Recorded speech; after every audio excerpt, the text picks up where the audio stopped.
Sveiki, mielieji! Šios dienos mokymus pravesiu aš Vaida.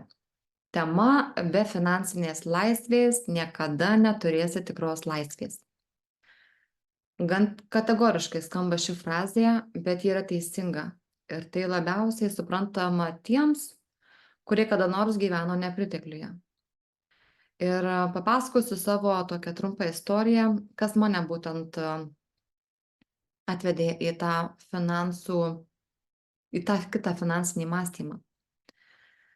2008 metai Lietuvoje buvo finansinės krizės metai. Augančios būstų kainos ir neįkainojamos palūkanos į neviltį vedė daugelį šeimų, tarp jų ir maniškę.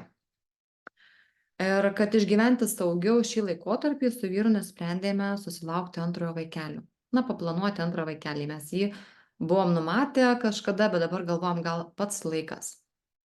Nes mano pajamos buvo gan geros tuo metu. Ir toks 2 metų finansinis saugumas lyg ir ramino. Atsitiko kitaip. 2009 vasarą gimė mano dukra ir po keletos dienų nuo žaibinės meningokoko infekcijos miršta mano vyras. Laikas tiesiog sustojo. Rodos pro mane viskas plaukia. O aš stoju vietoj ir nežinau, ko imtis. Nežinau, nuo ko pradėti. Laiko turėjau tik 24 valandas per parą, o atlyginimą reikėjo uždirbti jau 2 žmonių. Teko dubliuoti save tiek finansų srityje, tiek vaikų priežiūroje. Niekas nepadėjo. Mano artimieji buvo taip pat emigravę dėl tos pačios finansinės situacijos Lietuvoje. Klaipėdoje buvom naujakuriai, draugų neturėjom taip ir artimų giminaičių lygiai taip pat. Aš turėjau stiprų poreikį tam finansiniam saugumui, ar ne, ir galimybė atėjo į mano gyvenimą. Nuo šio momento dalinsiuosi skaidrėmis.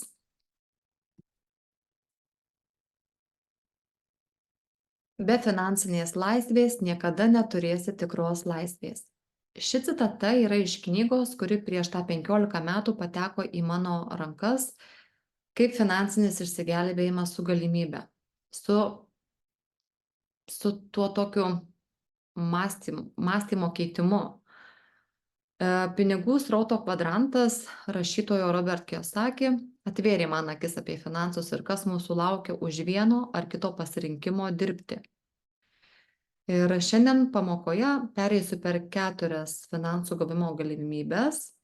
Ir mano tikslas yra kiekvienam iš jūsų parodyti, kad turite pasirinkimą ir kad galite turėti finansinę laisvę savo gyvenime, nepriklausomai nuo to, kokia yra jūsų profesija. Ir štai yra pateikiamos 4 kategorijos. Ir pirmoji skiltis kairėje pusėje viršuje yra darbininkas. Asmuo priklausantis darbininkų klasiai parduoda savo darbo jėgą už tam tikrą kasdieninį ar mėnesinį užmokestį. Žemiau žiūrint tai yra laisvai samdomas darbuotojas, savarankiškai dirbantis asmuo, kuris nėra įsipareigojęs darbdaviui, dirba savo, darbo laiką ir užmokestį nusistato pats. Ir dešinėje pusėje ta finansinė laisvė tokia vadinama, tie žmonės, kurie nusprendė norėti daugiau, ar ne, turėti daugiau, gyventi laisviau. Tai yra priskiriama verslininkų kategorija, tai asmenys turintys sukūrę verslo sistemą, kurioje gali dirbti įvairių sričių specialistai, kaip ir tie patys darbininkai, laisvai samdomi darbuotojai ir ne investuotojai. Tai yra žmogus, kuris sukūrė verslo sistemą. Ir paskutinė 4 yra investuotojai, bandantys įdarbinti pinigus. Ir kiekvieną iš jų aptarsime, bet aš galiu pasakyti, kad mes visi esame kažkurioje šioje vietoje. Ir aš asmeniškai esu perėjus per visas šias 4 sritis, todėl mano toksai didžiausia yra patirtis, tiek išgyventa rizika didžiausia, tiek perspektyvos yra aiškios ir matomos. Tad pradedam nuo darbininkų, ar ne? Nenuostabu, kad daugiausia dirbančių žmonių priklauso darbininkų kategorijai. Ir tai yra akivaizdu. Nes mes visi mokėmės ir dar tebesimokome toje pačioje mokslo sistemoje, kuri mus ruošia būti darbuotojais. Tam tikrų sričių specialistais, kad galėtume turėti socialinės garantijas, pastovų atlyginimą, lengvatas, darbo saugumą, ne. Šeimoje retas, kuris buvo kilęs iš verslininkų šeimos ir buvo teigiama tas pats. Mokykis gerai ir turėsi gerą darbą, ar ne? Tai tikrai labai stipriai įtakoja šeimos tas palaikymas, mokyklos paruošimas, socialinės garantijos, na, žinoma, ir aplinka. Ir kokius pavojus šie žmonės, kaip pasakyti, turi pasirinkę šią sritį, ar ne? Taigi 95% žmonių renkasi eiti dirbti kitam. 95% pasaulio žmonių renkasi dirbti pavojingiausią darbą, dirbti kitam. Darbas tau nepriklauso. Laikas tau nepriklauso. Uždarbį diktuoja darbdavys. Esi reikalingas tik sveikas, ribota pensija ir esi pasirenkamas iš 95% žmonių. Tai yra didžiulė rizika, kad yra iš ko rinktis ir tave pakeisti net 95%. Jeigu nespėjai su technologijomis, ar ne?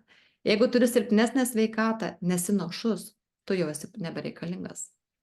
Ir tai kerta per savivertę, nepasitikėjimas savimi, atsiranda baimė, susitaikymas su tuo nepritekliumi, ar ne? Kad aš negaliu daugiau turėti, man nepavyks. Ir jie tų galimybių negirdi, nemato, visur skaičiuoja ir kad jiems viskas yra per brangu, neįmanoma. Ir atsiranda susigūžimas, stresas, ligos. Tampa dauguma priklausomi nuo gydytojų, nes patys bijo žengti žingsnį net ir už savo sveikatos prisiėmimą, kaip atsakomybę. Ir šiuo atveju aš manau, kad mes nesirenkame taip gyventi. Mums tiesiog vaikystėje nepasako, kad mes galime apskritai rinktis. Esame pripratę gauti užduotis ir taip gyventi. Mes tiesiog po pamokų, po universitetų nuslenkame su ta bendra mase, taip gyventi su jau paruoštu finansiniu tuo paketu, ar ne, kurio turėtų lyg mum ir užtekti išgyventi, atlyginimas nustatytas. Ir tai mažiausiai investicijų reikalaujanti kvadranto dalis, bet rizika, ribotas atlyginimas, sveikata, menka pensija, būtent yra tie palydovai. Taigi žengėme į laisvai samdomų darbuotojų langelį, kuris lygiai taip pat priskiriamas yra kairiai pusiai. Ir laisvai samdomi darbuotojai, tai yra 4% žmonių, renkasi gyventi iš to, tiek dirbu, tiek gaunu. Tai yra mechanikai, kirpėjai, architektai, teisininkai, finansininkai, tie žmonės, kurie turi savo darbo valandos kainą. Laisvai samdomi darbuotojai daugiausiai atiduoda laiko darbui, nes laikas yra lygu uždirbti pinigai. Privalumai. Verslas tau priklauso. Darbo laiką gali reguliuotis kaip nori. Nėra socialinių garantijų. Ir uždirbi tiek, kiek laiko dirbi, kad ir tas pačias 24 valandas per parą. Ir link ko mes einam su tuo laiko įdarbinimu, ar ne? Taip pat link ko mes einam. Pavojai. Be abejo, viršvalandžiai, kad ir savo darbo, ar ne, bet mes dirbam daugiau negu pas kitą dirbtume. Nes dirbame savo, nu taigi visos 24 valandos įdarbintos. Išsekimas, sveikatos problemos, neapmokamos atostogos, pensija rūpinosi pats, konkurencija ir finansinės lubos. Pamenu, dirbdama architektė, dienomis projektuodavo namus, o vat naktimis apsimdavo daryti maketus. Nes vis galvodavai, tai galbūt vat atostogom atsidėsiu, ar ten į draudimą kažkokį dar papildomą atsidarysiu savo pensijai kaupti. Ir visada atsiradus galimybei gauti, vat, kaip pasakyti, visada atsiradus galimybei dirbti, tu visada ją priimi, nes tu galvoji, kad vat čia yra gerai, čia dabar, kol dar yra darbo, tai dabar jau taip dirbu, paskui kažkaip galėsiu galbūt mažinti, bet ne, tas mažinimas priveda tada, kada jau tu nebeturi sveikatos ir tu esi jau sustabdomas. Tai sakyčiau, kad šie žmonės, šita situacija yra tokia, kad pinigų yra, ne, sveikatos nėra, laiko nėra ir prieini tą ribą, kuomet atsiranda ir tos finansinės lubos, nes neįmanoma tiek laiko dirbti ir tu žmogus esi vienas ribotas. Nu, ta finansinė laisvė čia neina pavadinti tai. Na ir ką, ir kaip pereiti į tą kitą, ar ne, mąstymą, į tą kitą lygį, į tą kitą pasirinkimą, į tą kito gyvenimo tempą ir būdą ir finansinę laisvę. Ir šiuo atveju verslininkai, ar ne, verslininkai. Tai yra 0,5% žmonių renkasi dirbti sau. Tai asmenys, kurie sukūrė yra verslo sistemą ir šios kategorijos žmonės mėgsta būti apsupti protingų žmonių iš visų tų kvadranto dalių, tai kaip sakau, darbuotojų, laisvai samdomų darbuotojų, tų pačių verslininkų, investuotojų.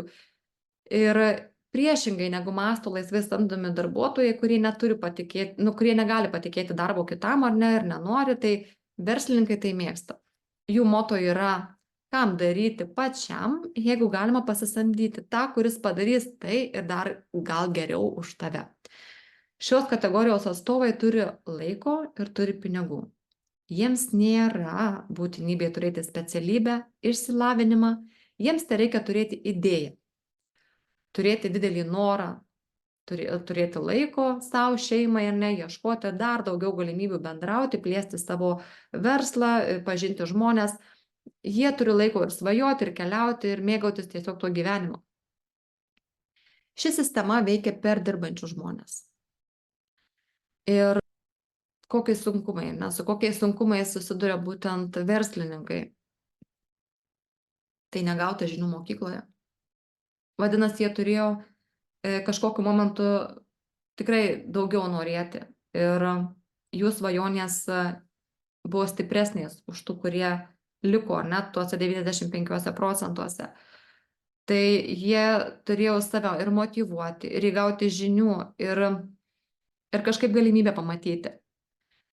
Tai nebuvo ir palaikymas šeimoje, todėl kad dauguma žmonių šeimose vaikus nori padėti į tas saugesnes rankas, jiem atrodo, kad gerai mokykis ir tu dirbk, ar ne, tu turėsi tas socialinės garantijas, tau nerūpės verslas, tu tiesiog išeisi 8, grįši 5, uždarysi duris ir ta prasme tu suksiesi tam rate ir tau kaip toksai atrodo lygtais ir saugiausias darbo, kaip pasakyti, tokia būvis, ar ne?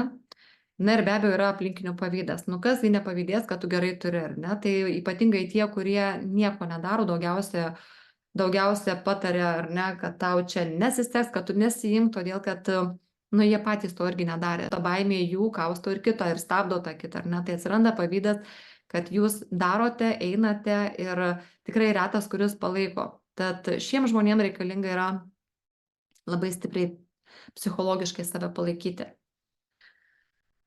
Na ir paskutinioji mūsų kvadranto dalis yra investuotojai, tai yra 0,5% renkasi dirbti savo. Tai verslininkai ir investuotojai dalinasi pusiau 1%. 1%. Ir šis tipas žmonių yra susijęs su ta idėja, kad pinigai daro pinigus. Panašus mąstymas kaip laisvai samdomų darbuotojų, tai yra tokie, kad aš pats viską padarysiu. Biržos makleriai, turintys daug pinigų žmonės, kurie ieško, kur galėtų investuoti pinigus, kad jų dar daugiau turėtų. Tai čia vyksta tokia, norėjau sakyti, negyva materija, nes žmonėm dirba, bet pinigai irgi yra gyva energija, tad jie dirba su skaičiais. Na ir privalumai yra darbo laiką renkasi patys, jie gali rinktis laiką patys. Nėra finansinių lubų, nebūtina turėti išsilavinimą, na ir be abejo yra saugius pensija, nes tu tiesiog gali daugiau atsidėti, yra iš ko atsidėti, ar ne? Ir žiūrime, kas pas juos per sunkumai yra, na ir be abejo, ta pati mokykla, kuri apie tai tikrai nieko nesako, nepalaikymas šeimoje, nes, tiesiog neišmanau ir kitam nepaturiu to pačio, ar ne, tas toksai yra. Vėlgi tas pas aplinkinių pavydas, kad čia mes einam į darbą, dirbam ir pavargstam, o tu, žinai, čia kažką paspaudėjai mygtuką, žinai, ir jau tu turi tų finansų, ne, tas toksai yra tokių žmonių, kurie iš tikrųjų turi pavydo jausmą. Na ir čia yra rizika didžiausia dideli finansiniai nuosmukiai. Ir būtent mano šeimos asmeninė patirtis šio kvadranto dalyje yra pati skaudžiausia, kuomet suinvestuota labai didelė pinigų suma tiesiog subankrutavo. Tad rizika neišmanant galbūt, be abejo, galiu sakyti, kad neišmanant, bet čia yra ir laimės dalykas, ar ne, ir tas pasitikėjimas, vat, galbūt susvyravęs buvo kažkuo kitu, kai turėjo priimti tą sprendimą. Na tai va, tai tokie didžiausi buvo finansiniai nuostoliai. Tai dar sakyčiau, ačiū Dievui, kad tik tais, nu, kaip pasakyti, kad nebuvo to tokio stipraus išgąsčio, kad dar ir per sveikatą, ar ne, taip eitų. Ir pakeisti kvadranto dalį, ar ne, pereiti iš tos kairės pusės į dešinę, kad matytume kiekvienas tą galimybę, kad čia tikrai neišrinktiesiems yra būtent suteikiama būti tuo verslininku ar investuotojum, kad mes galim visi tą, tik tais mums reikėtų save pamatyti toje galimybėje. Tai pirmiausia, tai reikėtų pasikeisti pačiam. Pakeisti mąstymą, požiūrį į pasaulį, kad ne kiti kalti, kad man taip yra šiandieną, o aš turiu imtis kitaip gyventi, kad turiu labiau save mylėti, turiu labiau norėti. Ir, na, iš tikrųjų, tikrai galime išdrįsti norėti daugiau ir pozityviai mąstyti ir svajoti nebijoti. Tad labai dar yra svarbu, kad pasikeistų mūsų aplinka, kad mus apsuptų žmonės, kurie yra teigiami, kurie mumis tik ir palaiko. Ir reikia tai bendrauti su sėkmingais žmonėmis, kurie jau žino, ką tau pasakyti, ar ne. Jau jie žino, kaip pasakyti, jie daugiau žino negu tie, kurie pataria ir neja čia. Tad yra labai svarbi ta aplinka, kuri tave palaikytų ir skatintų. Na ir ką, ir prisimti atsakomybę, nebijoti, kad tikėti savimi. Ir niekam kitam nereikia jūsų geresnio rytojus, kaip kad jums pačiams, ar ne? Ir reikėtų pakeisti tą įsišaknijusį mąstymą apie pinigus. Kad čia ne man, na, aš neturėjau šeimoje patirties ir man čia nėra ko žiūrėti, ar ne? Tai iš tikrųjų tikrai galime ir jau, kaip sakau, susidėliojo mintis, ar ne, ir kokie veiksmai galėtų būti. Galbūt aš tikrai neišmanau tų investicijų, ar ne. Ir neina taip greitai sugalvoti tos sistemos, kuri, kaip pasakyti, verslo sistemos, kur galėtų žmonės tam tikrus sričių specialistai dirbti, ar ne. Ten ir pinigų reikia, investicijų daug. Ir ką daryti, jeigu aš viso to neturiu? Aš esu paprastas žmogus ir tiesiog noriu gyventi geriau. Tai yra puikia galimybė. Tinklinė rinkodara yra priskiriama verslo sričiai. Ir tai yra viena iš mažiausiai investicijų reikalaujanti verslo sistema su didžiulė finansinės laisvės perspektyva. Tai prekių ir paslaugų realizavimas per pačių vartotojų sukurtą tinklą. Kiekvienam asmeniui vartotojui yra išmokamas procentas nuo bendros jo tinklo apyvartos. Puiku, yra pasirinkimas. Ir jeigu nusprendė pereiti iš dešinę kvadranto pusę link tos finansinės laisvės, ir jeigu tu esi tikrai tas paprastas žmogus, kuris neturi tų ypatingų žinių būti verslininku ir investuotoju, tai va, tinklinis marketingas yra tas sritis, kurioje gali pasiekti finansinę laisvę. Na ir ką aš galiu pasiūlyti? Geriausia iš geriausių tinklinė rinkodarai atstovaujanti įmonė yra Neolife. Neolife mano gyvenime atsirado prieš 15 metų. Ji pati gyvuoja nuo 1958-ųjų. Tai yra su didžiulė patirtimi, su didžiausiomis sėkmės istorijomis, su didžiausiomis ir finansinėmis istorijomis, ir sveikatos istorijomis. Tai yra kompanija, kuri gali duoti žmogui visapusišką laisvę. Tai yra labai stipru ir yra ilgaamžiška. Tad ši kompanija yra registruota Lietuvoje ir dar daugiau kaip 50 pasaulio šalių. Tad tikrai galime neapsiriboti vien savo šalimi. Šiandien dienai mesgi turime tų tokių emigravusių draugų, ar ne, ar tai giminaičių, Ar yra galimybės puikiai, tarkim, bendrauti socialiniai medijoje, kurie gyvena užsienyje, tad mūsų verslas gali plėtis dar stipriau. Mes galime išeiti iš ribų. Be abejo, tai yra labai svarbu ir labai, kaip pasakyti, toksai ir kitam suteikti tą galimybę, ar ne, tam užsienį plėstis ir galbūt tai pačiai Lietuvai savo žmonėm padėti, ar ne, ten, tarkim, finansiškai susikurti savo verslą, būtent Neolife kompanijos dėka. Tai ką dar turi ši kompanija? Tai turi veikiančius produktus, ar ne? Veikiantys produktai yra valymo priemonės, žaliosios Gold linija, kuri yra koncentruota ir kur 2 produktų užtenka visiems namams išsivalyti ir išsiskalbti, ar ne? Tai yra labai nedaug, bet tai yra viskas, ko reikia.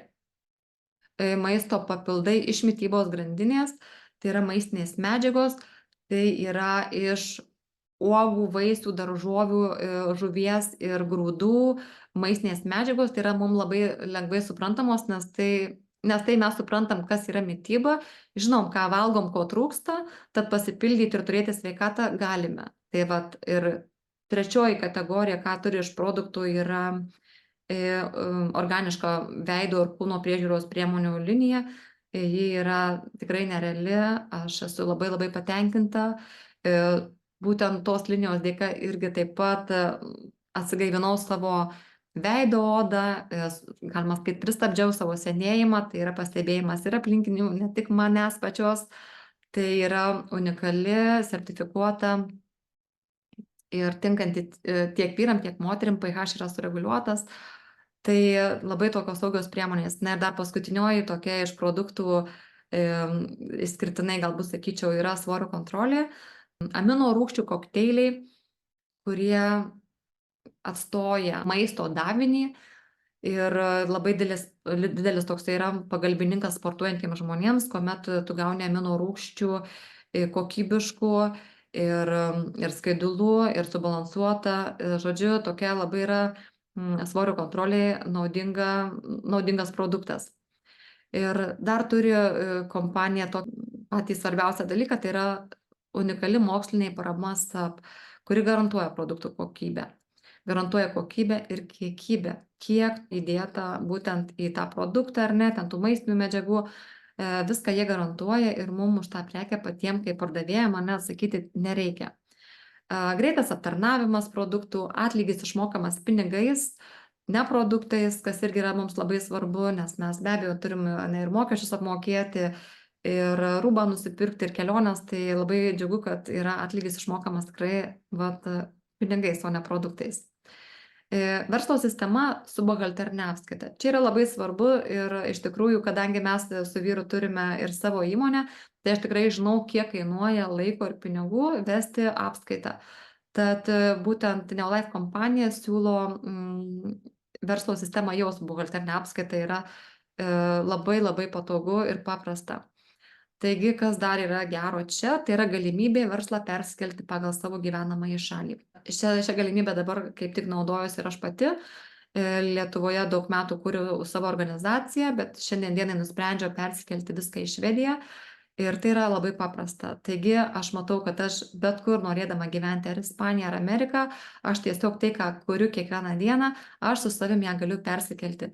Tai čia yra toksai, kaip ir finansinis saugumas, nes ne visur turiu pradėti nuo nulio, o jau ta sukaupta baze, aš tiesiog keliauju saugiai per šalis, galiu taip pat savo finansiškai laisvai gyventi. Na ir svarbus dalykas dar yra tai, kad verslas yra paveldimas, jis gali būti ir parduodamas. Tad irgi labai svarbu, kad aš turiu ką po savęs palikti. Na ir tobula kompanija, mintys sudėliotos, veiksmai lyg ir aiškus, ar ne? Na ir nuo ko pradedam? O pradedam nuo to, kad nusprendę priimti galimybę dirbti su Neolife kompanija, pirmiausia, tai turime tapti nariais, galinčiais įsigyti produktus tiesiai iš gamintojo, ar ne?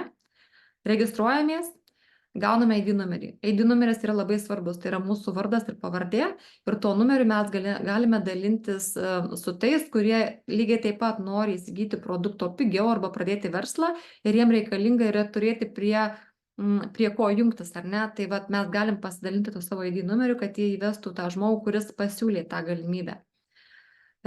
Kas toliau? Vartojame produktus ir dalinamės jų naudą. Tai šis verslas iš tikrųjų labiausiai auga ant to dalinimosi, kad žmonės kuo daugiau išgirsta apie tai, apie tas sėkmės istorijas tiek sveikatos srities, tiek finansų. Na ir atsiradus klientams pasiūlote jiems taip pat įsigyti nepigiau tų produktų. Na ir galbūt juos netgi sužavėtų ta finansinė galimybė.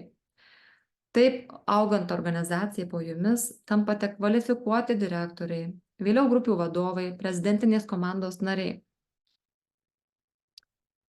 Na ir koks tas spirties taškas, ar ne, čia yra? Tai turime visgi apsvarstyti savo esamą situaciją, galimybės, įsivertinti tikslus, peržiūrėti savo aplinką. Ir jeigu nori čia greitų tų rezultatų tokių, žinot, neįtikėtinos sėkmės, turi vartoti produktus ir turi 1 arba 2 lygiais pakilti pažinčių skalėje. Išmokti klausyti žmonių poreikio, nes tik taip turėsime abipusę rezultatus ir sėkmę. Turėsime sėkmės istorijas, kurios padės auginti verslą. Išdrįskime norėti ko nors daugiau. Vaizduotėje matykime, kaip gyvename, kaip norime gyventi, kur būti. Ir kad mes jau būtume pasiruošę link ten eiti, suprantat. Nes tai yra tai, link ko tai turi būti tas taškas, kuris tave ir kviečia į tą vietą.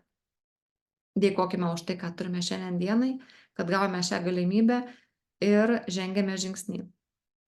Išlikę ramūs. Ir nenusistatykite prieš pinigus. Ką turiu omenyje? Nesakykite, kad man jau gana, kad pakaks, kad ką aš čia ką tik prisijungiau, pakaks gal man dabar, gal vėliau ar ne. Pinigai yra natūralus visatos atlygis. Vieną kartą atliktas darbas, jis kaip tas akmenukas įmetus ar ne į ežerą, jis nuvilnyja. Ir vieną kartą jums pasakyta ta galimybė, jinai gali paliesti labai daug žmonių. Ir ta tokia, kaip pasakytas, ta auganti organizacija, jinai gali būti labai didelė. Būtent nuo jūsų tos sėkmės istorijos, būtent nuo to, kaip jūs sugebėsite parodyti žmogui galimybę. Ir kas man patinka Neolife veikloje, kad čia yra pasiektas titulas, kuris parodo be abejo ir kiek tu gali gauti atlygio, bet labiausiai atspindi tas titulas tiek, kiek žmonių yra suteikta pagalba sveikatos srityje ir kiek žmonių išgirdo finansinės laisvės galimybę.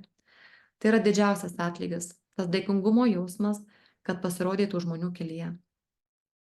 Verslas yra nuolatinis mokymasis ir augimas, todėl nebijokime klysti. Klaidos yra būtinos, norint tobulėti ir kilti aukštyn. Ir noriu pabaigti šiandienos temą su tokiu sakiniu, kad laiptai tampa tramplinu tavo finansinės laisvės link. Tikėk savim. Tikėk savim ir labai labai norėk. Tikrai viskas yra įmanoma. Ir atsisveikinu su jumis ir iki kitų kartų. Ate.